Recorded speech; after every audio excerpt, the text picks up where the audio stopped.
বাসায় মোমো তৈরির সাইজ যেমনই হোক না কেন, তেরা বেঁকা হলেও কোনো সমস্যা নাই। যদি থাকে আমার হাতের স্পেশাল এই সস, তাহলে আপনার মোমো হয়ে যাবে অমৃত। আমার হাতের সেরা স্বাদের এই সস রেসিপিটা আজকে আপনাদের সঙ্গে শেয়ার করব এবং সংরক্ষণ পদ্ধতিও দেখিয়ে দিব। প্রথমেই আমি অলিভ অয়েল নিয়ে নিলাম, আপনার চাইলে কুকিং অয়েলটাও ব্যবহার করতে পারেন, 1/3 কাপ পরিমাণ, সাথে রসুন কিমা, পেঁয়াজ কিমা, আর ব্যবহার করেছি চিনি।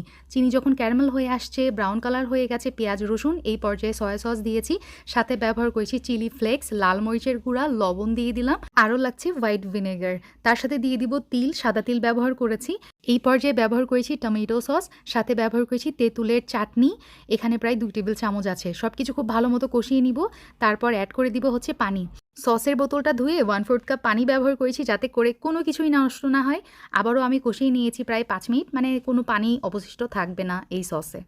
ব্যাস, নামানোর আগে আমি জাস্ট এখানে ধনিয়া পাতাটা অ্যাড করেছি, চুলার জাল অফ করে দিব।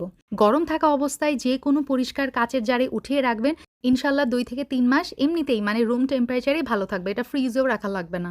এই যে দেখতে পাচ্ছেন আমার মোমো কিন্তু রেডি হয়ে গেছে আলহামদুলিল্লাহ। জাস্ট এখন গরম পানি থেকে উঠিয়ে নিব, আর এটা হচ্ছে আমার এই স্পেশাল সসের সাথে সার্ভ করব।